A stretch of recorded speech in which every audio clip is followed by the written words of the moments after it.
My next friend is Mo Dogar, Vice President of Processing Business at Renesas Electronics. Thank you for your time. Thank you, Iris, for inviting me. It's a pleasure. You emphasized that AI should now be integrated into the physical world. Yes. I would say in the second, when it's at the edge, it's per definition physical. Yeah. So what does it mean if you say So Iris, excellent question as always. So if you think about the AI, it started with the AI and IoT coming together, where basically the application was using sensor to sense and act. Yeah. Okay, so that's where the first generation of AI. Yeah. But now what's happening is AI is being immersed into physical lives. What this means is AI is interacting, collaborating with humans, right?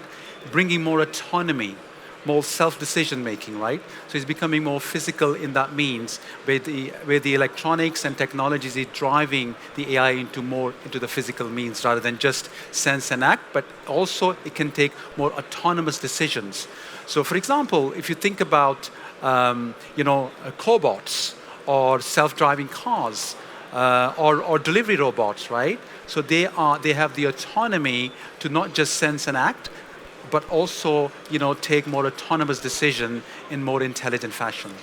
So does it mean for a company like Renesas that you have to offer more power for the AI, or what is the what this means is bringing generative AI, onto the edge in a more sustainable fashion, right? So it does mean obviously more processing power, but not just processing power, having more sophisticated acceleration hardware in the system, but also having a more sophisticated software stack. So we're able to seamlessly access the physical world, the sensing, and the system itself.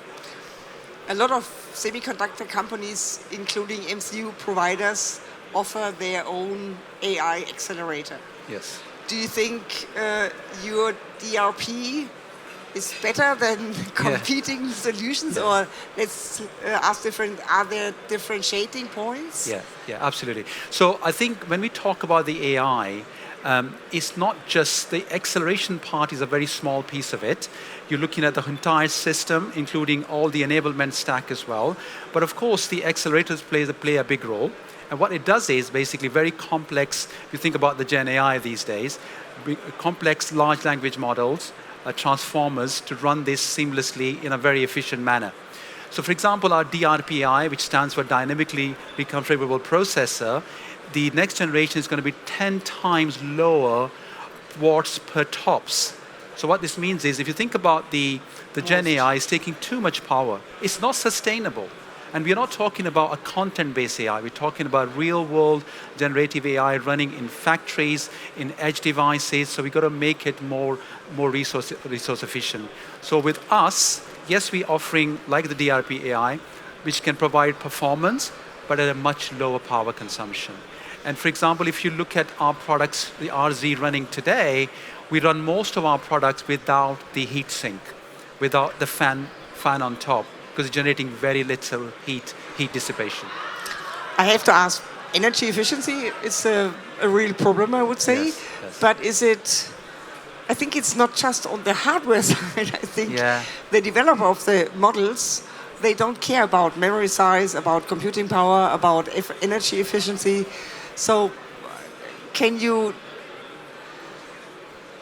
decrease the model size that it fits in smaller devices? Yeah, excellent question. You know where that comes from? Because AI first lived in the cloud. Yeah. So there was so much resources. If you think about the Gen AI, you're typing something, in ChatGPT, you got anonymous, tremendous resources, and then you're bringing that out. For AI to scale on the edge, we don't have the luxury of the cloud resources, right? So in order to offer energy efficiency, there are a number of factors. Number one, you touched upon earlier, is the AI acceleration. So if the hardware acceleration IP is efficient, what that does is it takes off the resources from the main CPU. So when the main CPU is not running, you actually offload the AI workloads onto the acceleration hardware, so you can quickly process. The device is on for less time, taking lower power consumption. So that's one aspect. The second aspect is on the model itself, as you pointed out, right? If we can, so for example, with our tools we have like Reality AI, if you can do the model on a very small set of data, still very high prediction, that means the model itself is very lean. So the model is running very seamlessly on the device, is on for less time, keeping the device on for much smaller periods, again, lower power consumption. The third aspect is the memory, right? So if the model is small enough and you can use the on-device SRAM, you're not having to go out the device and external memory. So there are a number of factors in AI world to reduce the power consumption. It's very important for us to have a more cleaner product, more sustainable environment. I have to ask, the models, I think the developer of the models, they don't want to make it big and huge, but it becomes big and huge. Right. Do you lose accuracy if you size them down? Yeah. Excellent. You're a data scientist. You're not a media person, right? Very intelligent question. So yes. So two things. Every application requires a different level of accuracy. For example, if we're detecting the temperature in this hall, it needs to be a certain zone we have to control. It may not be strict, it has to be 20 degrees or 18 degrees, right? So the model that's running perhaps here on controlling the environment doesn't have to be so strict. So the accuracy of the model needs to be at a certain range. So it depends on the use case. So there are various techniques to reduce the model size. There is intelligent pruning things you could do. You can actually develop the model using smaller data set, as I mentioned, using our Reality AI tools, so that you're using less data, which is more higher accuracy. So the data size is small, but it's delivering the same impact, solving the same real world problems as well. But the training by itself normally still happens in the cloud. Right.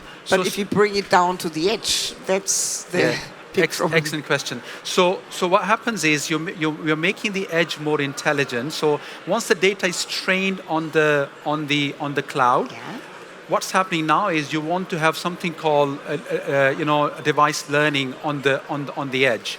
So once the model is there, you can learn it from the environment, and you actually, in a way, you can actually prune as you go along and make the model more sustainable.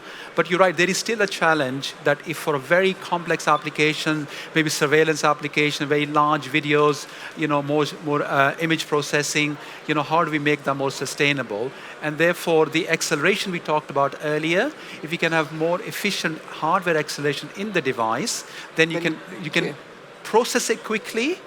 With a smaller set of data and have that impact, not having to rely on cloud. Because it's not just the power, it's also the cost of managing the workloads on the cloud. Can you say some points to the next developments of Renesas in this AI area? Yeah, absolutely. So AI is driving the next generation of product innovation. But also, we shouldn't forget the core technologies that used to run this world, whether it's motor control, whether it's environmental, whether it's sensing, whether it's functional safety, etc. So we are bringing the core technologies and the AI in a seamless way together. And to do that, we want to provide two things. One is, of course, a hardware, our microcontrollers, RA, RZ microcontrollers, which is good enough with the right acceleration power to deliver the models. But not just that, we're providing a full development stack.